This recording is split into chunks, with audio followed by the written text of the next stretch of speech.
Welcome to the New Mexico SunCast. I'm Jim Williams with our guest, Zachary Fort. He's the president of the New Mexico Sports Shooting Association. Zachary, thanks for joining us. Hey, thanks for having me on. I appreciate the time. Now, I have a Zachary. He's my third child. It's a good name. We call him Zach. I What do you normally go by prefer? I normally go by Zach as well. I'm not Okay. overly particular, but Well, I just want to make sure I normally go by Zach. we're respectful of what you're doing. Zach, we're going to start our interview today with just finding out about you a little Okay. bit. When did you first get interested in shooting sports?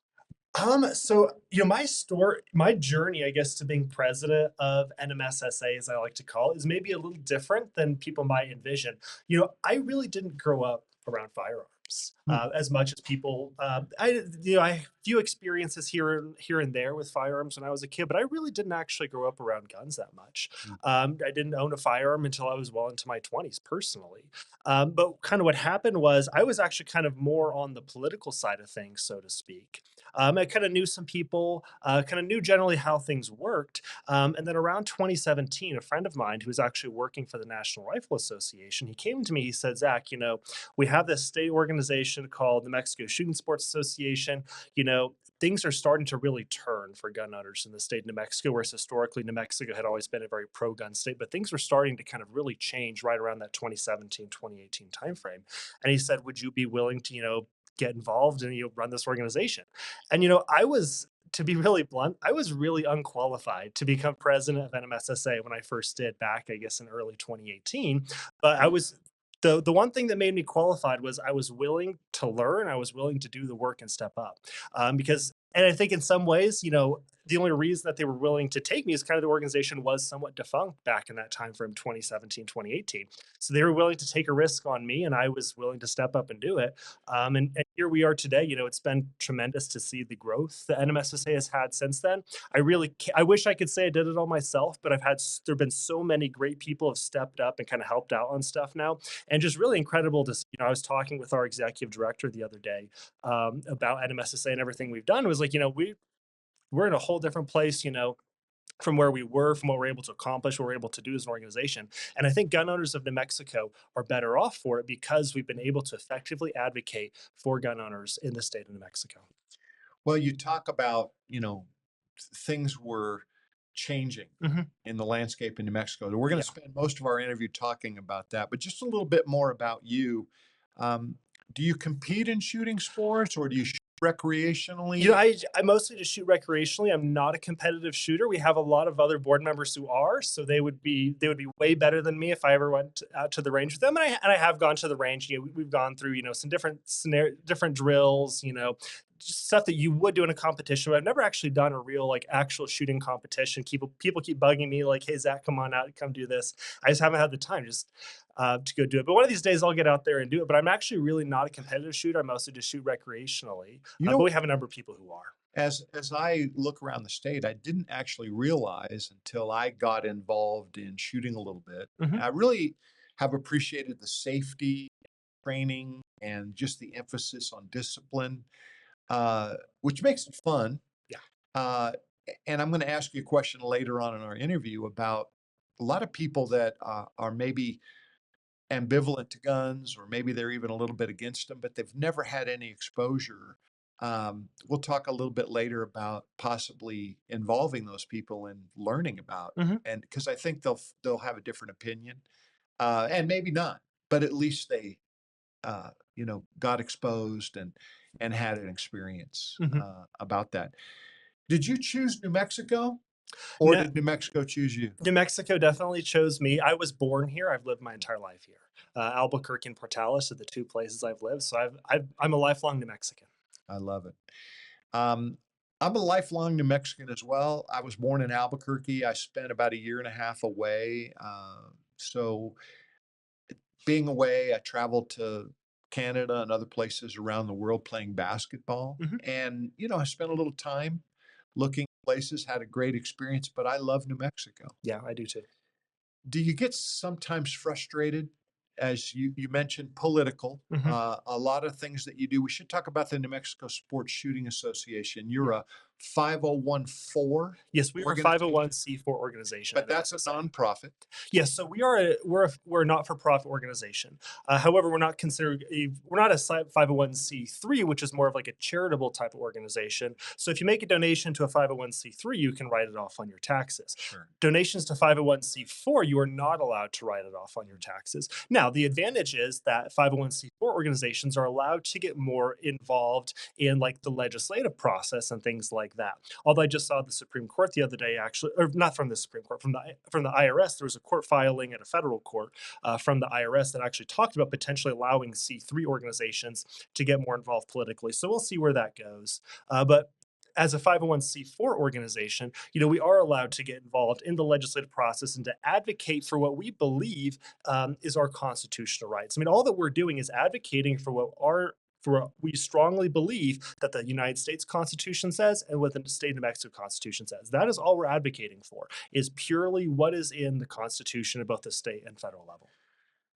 The New Mexico SunCast, which you're appearing on right now, we write a lot of stories for the New Mexico Sun Mhm. based on these interviews, and we do get a lot of feedback. Our platform is really designed to give people in New Mexico that want to be involved in solutions for New Mexico. They want to make this a safer place for our families, maybe even more fun for all of us.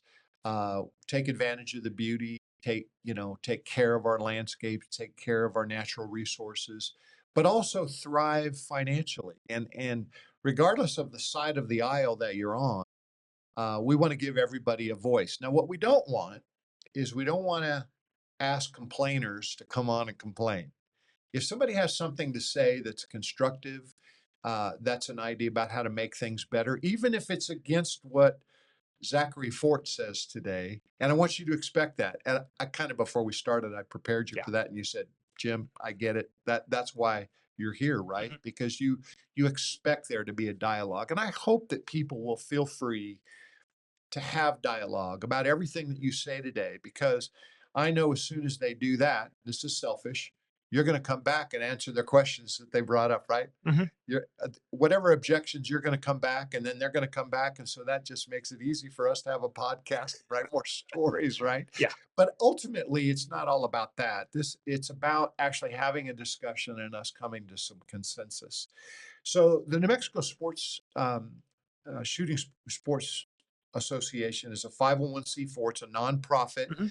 Mhm. Deduct you don't People can't deduct donations, Yeah. but you do take donations, and Oh, there's a lot of absolutely. people that sponsor and support you. Yeah, there's a lot of people from almost all of our donations come from people inside the state of New Mexico. It's actually kind of incredible, sitting in like I'm actually the president and the treasurer, so I get to see, who all the people who donate to us. And there's just every corner of this state, every walk of life in this state, people with, who are high school dropouts, who are, working some type of, more of like a manual labor job, all the way up to surgeons are people who do. It's just such a huge gamut of people who donate to us and who support us. Even on our board, we have people who who are PhD engineers, all the way down to people, who may have worked some type of more blue collar work. So we truly have just such a huge gamut of support from just all walks of life, every corner of this state. And that's actually one of the cool parts about being, president treasurer. You get to see who all these people who are supporting your organization are. Do you comment on your website? I should give that to everybody. It's nmssa.org. Yes. Again, New Mexico Sports Shooting Yeah, Association. New Mexico Shooting Sports. Shooting sports, that's There's right. a, Okay. it's a little confusing. Mexico Shooting Sports Association. Yes, got We it. actually used to be called the New Mexico Rifle and Pistol Association when we were first founded, but I guess we were excluding people who like to shoot shotguns. Yeah. And shotguns are actually a lot of fun. If I had to do a competitive shooting, shotguns might actually be, traps, ski, sporting clays. Those are a lot of fun if you haven't been out and done that before. I But have, and I'm terrible at it. I'm about as good at that as I am at golf. all right. Well, sporting clays is like golfing with guns because you basically have, you have a bunch of stations you go through, and every station's a little bit different the way the clays are, patterns they're going at if you have one at a time, two at a time. So we sometimes we call sporting clays golfing with guns. So it's you shoot a shotgun, it's with a shotgun with like a little clay, what do you call it, clay pigeon as it gets launched Yeah. out there. It's a lot of fun. I really encourage people, if you haven't try, if you're interested in the shooting sports, shotguns, that is a really great place to try it out. It's actually one of the fastest growing high school sports in this country is actually shotgun sports. Yeah. So it's a really great way to get people involved in shooting because there's a moving target involved. It's not as hard as it looks. I think sometimes it can be intimidating. You're shooting at a moving target. Hey, I'm just fine with the clays going away. The ones coming at an angle that are, more towards you, but Yeah, the cross clays, I have no clue. I can't hit those. you got to just got to get that work on that timing. Figure out which one you need to get quickly. Move on to the next one. So. Yeah, yeah. Well, there's some people with incredible skills. Are you surprised that there's as many, and this is going to sound chauvinistic. I don't mean it to be. In fact, I hope it's the opposite. I would have thought this is primarily a bunch of guys, Oh no, but not there's at all. a lot of women that are involved in shooting Oh, sports definitely, yeah. and kids, Mhm. children. Yeah. And actually protecting youth shooting sports is one of the biggest things we've had to do in these legislative sessions. Because, I mean, if we're going to be frank about it, we have a problem in New Mexico, especially in Albuquerque, with increasingly younger children getting involved in serious crime. It is a real problem that we have to address because, and I also want to bring up that we didn't have this problem 15, 20 years ago. You didn't have 14-year-olds, 15-year-olds involved in some of the serious crimes that they are today. Like, we have a real problem that we need to, as a community, as a state, address this. I think there's that's going to be multifaceted, and I don't necessarily have all the answers on how we are going to address that problem. But with that, I think people sometimes have this knee-jerk reaction to this problem of youth crime, which is entirely separate from youth shooting sports. Youth shooting sports is, a bunch of, stellar high school students going out there with a teacher who's supervising them. Everyone is following every safety precaution and having a lot of fun. Like, that is youth shooting sports. But banning someone from under the age of 18 from even holding a firearm is not the answer to the crime problem that we have with this. And it's a very serious problem that we need to come together as a state and a community and address because it's not being addressed right now. This problem of kids as young as 14, I think sometimes even 13, getting involved in really serious crimes that we have, particularly in Albuquerque. It's frustrating, it's disheartening, and we need to do something about Let's talk about people that are, for some reason, against guns. it. And you mentioned some extremes, against a child under 18 even handling a gun. Well, I was hunting with my dad when I was 13 years old. So I'm glad that I had that experience. That was a lot of fun. The discipline, the training, and all the things that my dad took me through. So here's my question. Yeah, Would you recommend people that have never been around firearms or archery even, that they give it a try with a qualified instructor so that they can experience some of the training and how careful you're trained to be and being aware of your surroundings and yeah. being aware of your muzzle being downrange instead of flagging people with it. There's just a lot of discipline that goes into it. Do you think that might change some people's opinion? Absolutely. One of the best things I think people, if you haven't been around firearms, if you just want to learn more about the topic, spend some time around firearms. If you're curious on where to go, look up a qualified concealed carry instructor in New Mexico. They'll probably, a lot of them have, you can take a concealed carry class without ever needing to shoot a firearm before because the instructors will walk you through everything.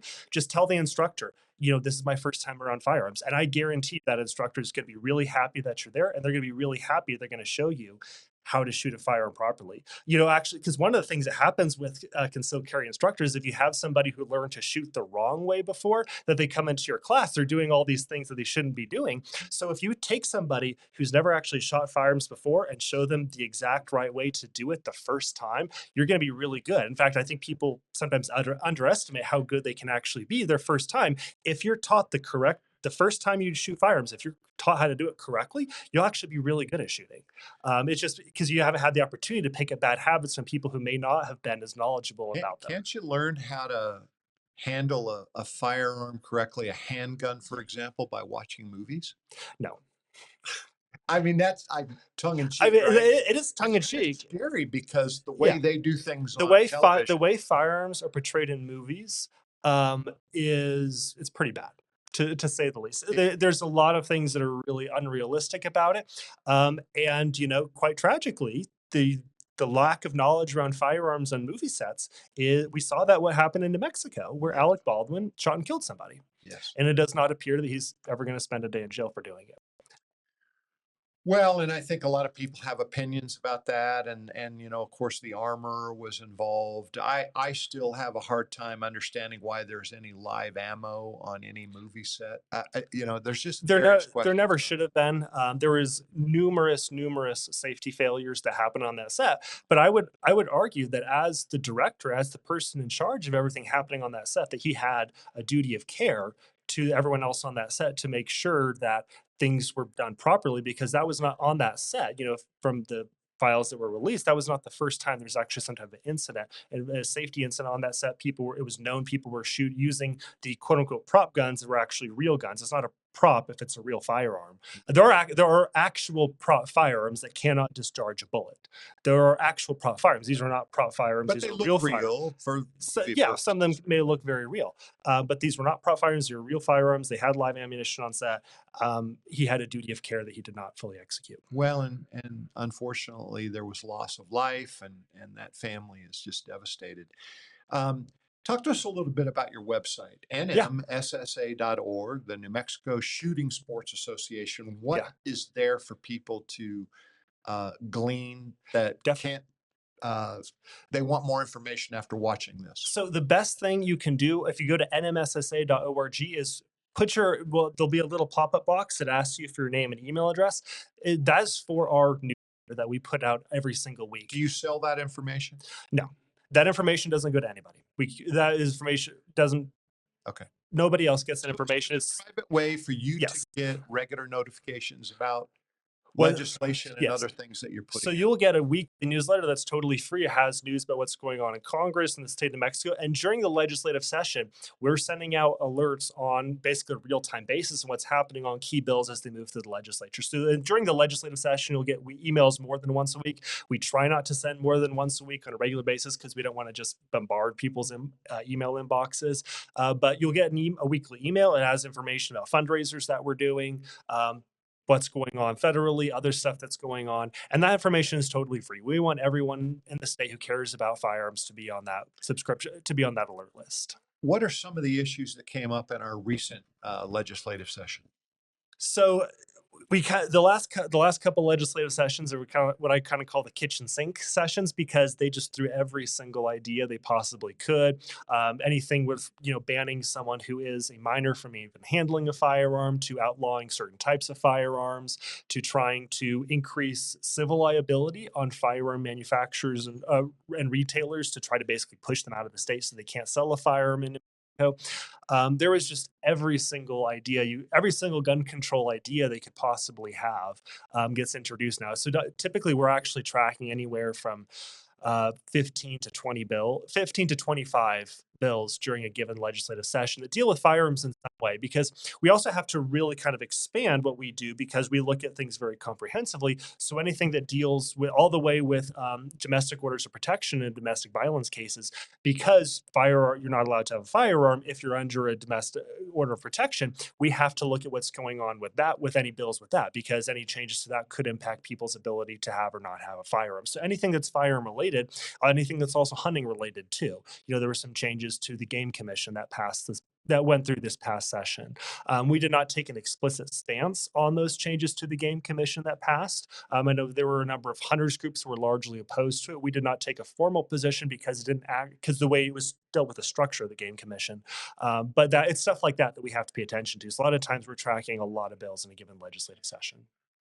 So you've used the word ideas a few times. Hmm. There's all kinds of ideas that are proposed by New Mexico legislators. Hmm. And I'm going to say, just for giving them the benefit of the doubt, that those are well intended. Those are I think that some of them are. I okay. would say that there are some people that have strong ideological disagreements with, who generally I would say want the best for New Mexicans. Okay. Saying that though, I want you to tell me, what are their primary arguments? Maybe pick two or three. And are those arguments, are those ideas backed by data? Are they is there empirical evidence to suggest that what they want to do will actually help? Or is there data that you might be aware of? I know the NRA puts out a lot of Mhm, information. There's various authors that are pro-gun doing research. I guess I'm in a search for the truth. mhm. Where can we find data that actually means something? So I think the best place you can go to look for data on stuff is the CDC actually has quite a bit of data available on these different topics. So that's actually probably they're not CDC is not normally known as a conservative source for stuff. But if you parse through the actual data, because typically the argument that we hear from the other side is that it's generally some form of, well, guns are used in crime, therefore if we reduce the number of firearms we reduce crime. That's the very rough argument that we often hear from the other side.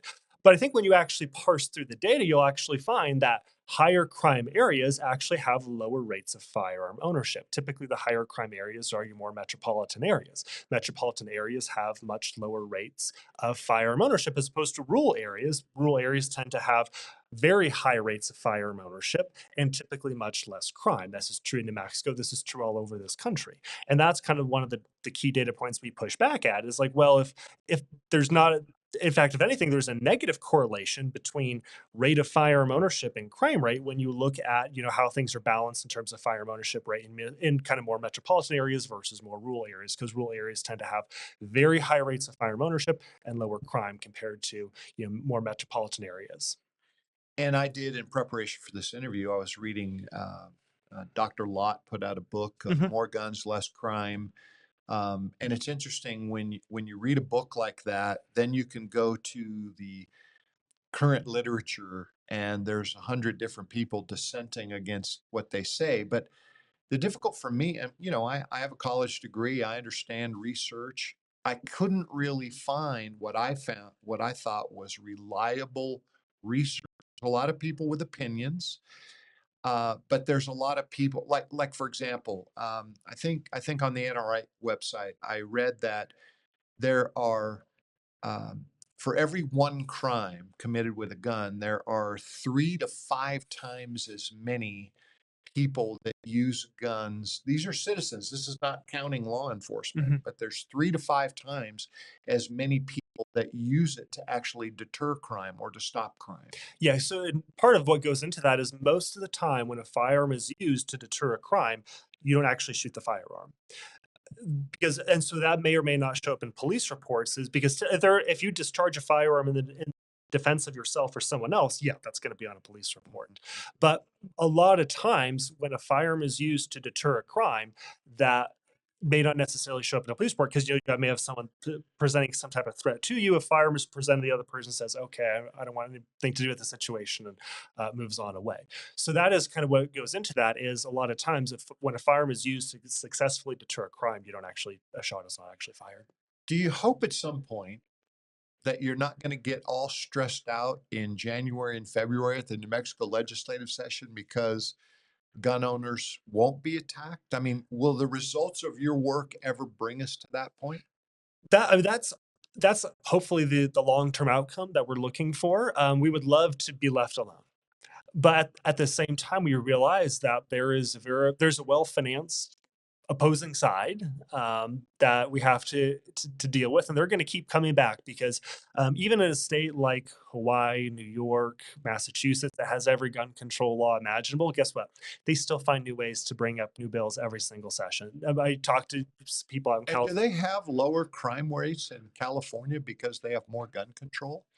For depending, you have to look at municipality by municipality. The rural parts of there's a lot of rural parts of California they're very safe, but then you go into the more municipal areas, like like somewhere like San Francisco and Oakland, they still have pretty high crime rates.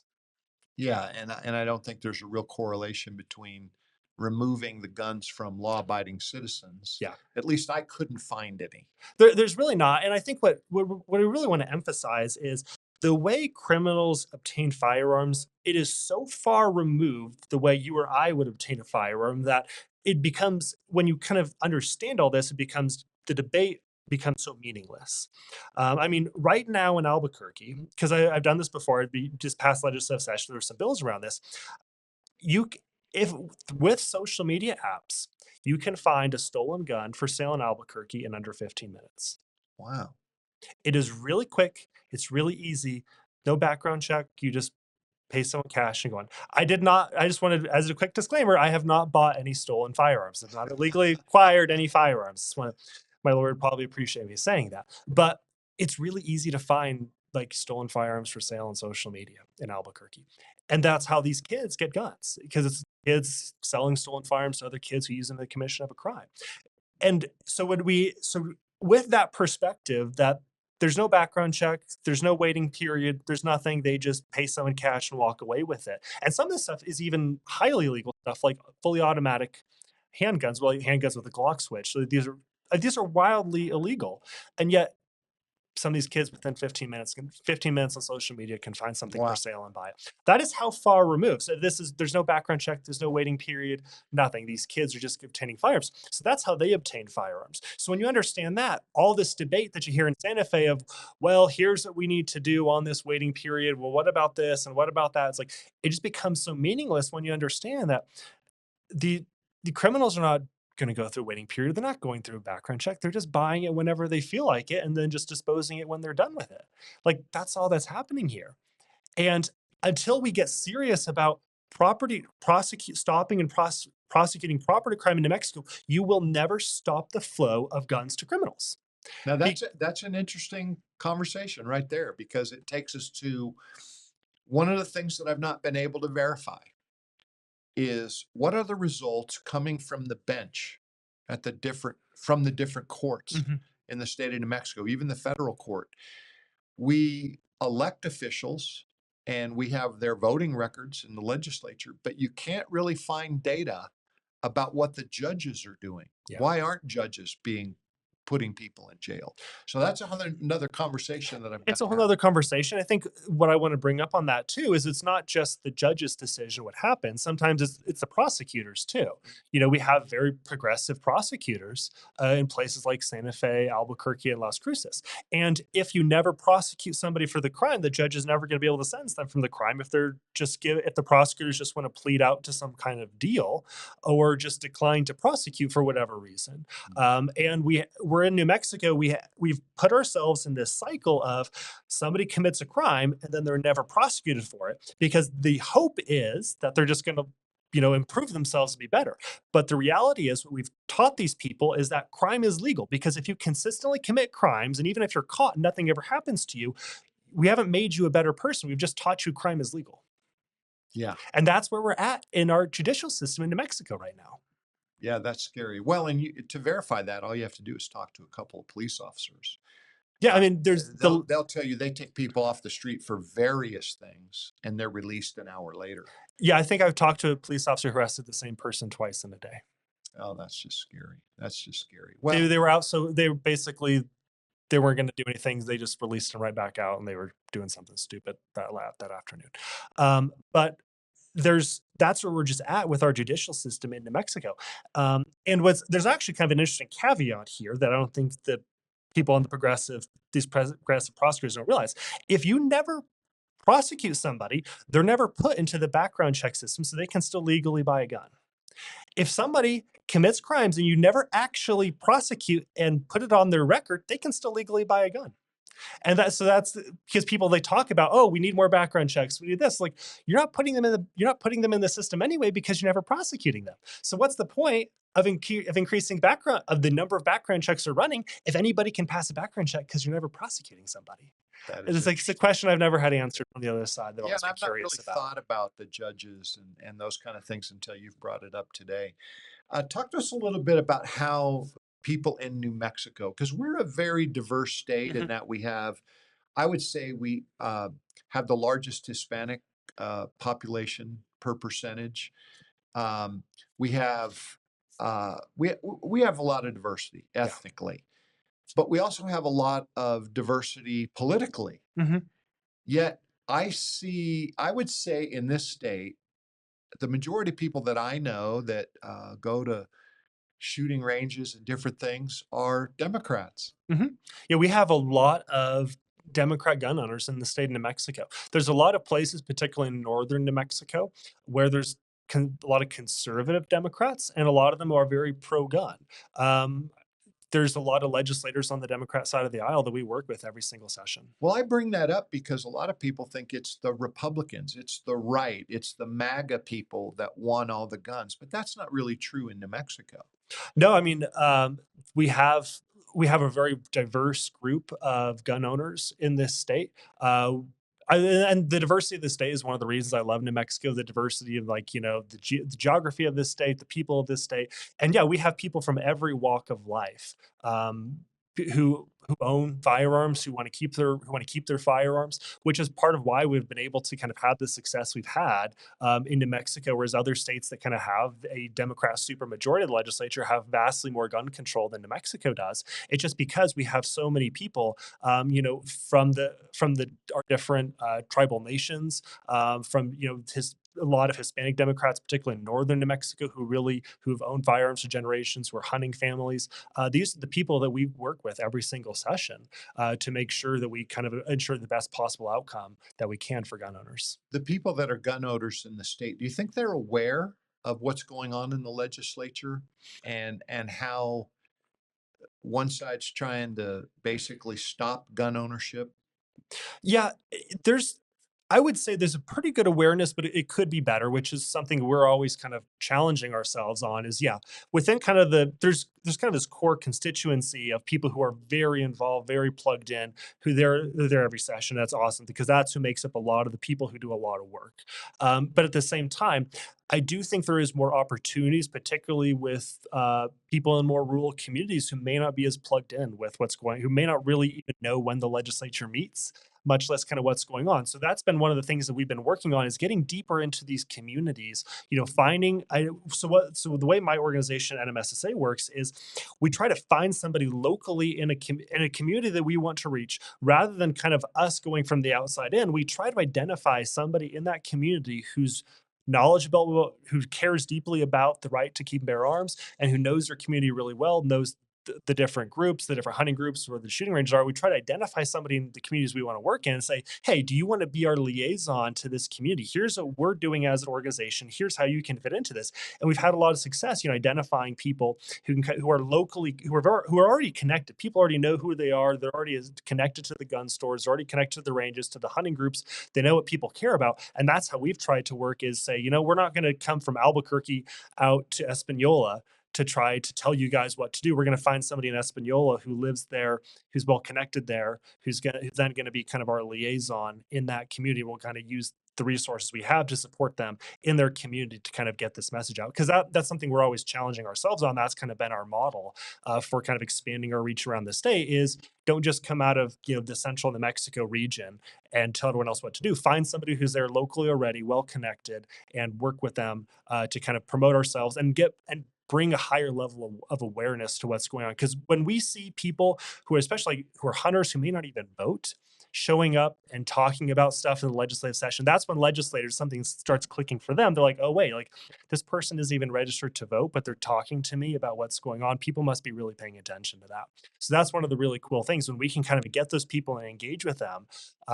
People who are not involved in the process, may not be registered to vote. When they start getting involved, that's when you really begin to see things click, and legislators go, hold on a second, maybe we need to take a step back and stop trying to ram these bills through so quickly, because if someone who's not even registered to vote is contacting me about this, that means people are paying attention. Voting is important, isn't it? 100%. I think so many people, I don't know if it's a self-image problem or what, they think they're just one of many and they don't feel like there's real value, but there's so few people that actually vote in elections, especially primaries and Yeah, things, that one vote actually means an awful lot. And if we got all of us voting, I think that our state would be a lot safer and we would have some of these issues wouldn't be so prevalent. definitely. Because if you look at in terms of voter turnout, Santa Fe County is not the most populous county in the state, but Santa Fe County punches way above their weight on stuff, and that's part of how they keep CD3 so as Democrat for so long, is that Santa Fe County turns out at an incredibly high rate every single session, because people in Santa Fe, a lot of them are of the liberal persuasion, the liberal or further left persuasion, if you will, but they turn out to vote at such a huge rate And every you're single saying this as session. a compliment.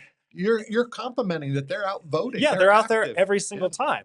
And whereas if you look at some of the more conservative parts of the state, down in Otero County, I mean, I'm not trying to pick on the people of Otero County, but if places like Otero County, Eddy County, Lay County voted at the same rate that Santa Fe County did, you'd actually begin to see some real change in a lot in some different races, particularly like in CD2, and for instance. Hey, I don't even like to talk about the political parties as much as I like to talk about, say, for example, the faith community. Mhm. The thing that frustrates me is only half of the community is registered to vote. And the really sick thing is less than half of those will actually vote in the elections. I want to slap them. Come on, guys. This is New Mexico. This is our home. We need to support each other and we need to vote and we need to do things the right way. Yeah, and I understand, people have there can be complex decisions on deciding who to vote for. Um, but I think that what I would encourage people is you have the freedom to vote. I would say you also have the freedom to not vote if you choose not to vote. I mean, you have the freedom to not vote, but there's a lot of Hey, people. don't give people a break. They need to vote, Zach. I believe in individual liberty, but at the same time, like what I want to say is the fact that you actually have an opportunity to vote and have an opportunity to change who elected is actually kind of rare, probably more rare than people may realize. And having that freedom and that ability, so I'd really encourage people, like, take advantage of this opportunity that you have. I understand there's complex decisions that need to be made when deciding who to vote for. I'm obviously going to advocate that people vote for candidates who support individual liberties, particularly around the right to keep and bear arms. But at the same time, I really encourage, like, you have this opportunity to do this. Not There's a lot of people who don't have the opportunity to vote for who their elected leaders are. So I'd really encourage you, get out there, please go vote, and please support candidates who support individual freedoms. How can our viewers and readers get involved with your association? So great question. You can go to our website, nmssa.org. Sign up for that free alert or free email list I talked about. You can also become a member. We haven't changed our membership fees in, I don't know, like 20, 30 years. And we've kept them intentionally low because we want to make it as easy as possible for people to become a member. So we've actually we have no plans to raise our membership dues. They've stayed where they are as of like 20 years ago. We're not raising them because we want everyone to be involved and to be a member. You can also, if you're on social media, go follow us on Facebook, Twitter, I guess it's Facebook X and Instagram as New Mexico Shooting Sports Association. We put out a lot of information there.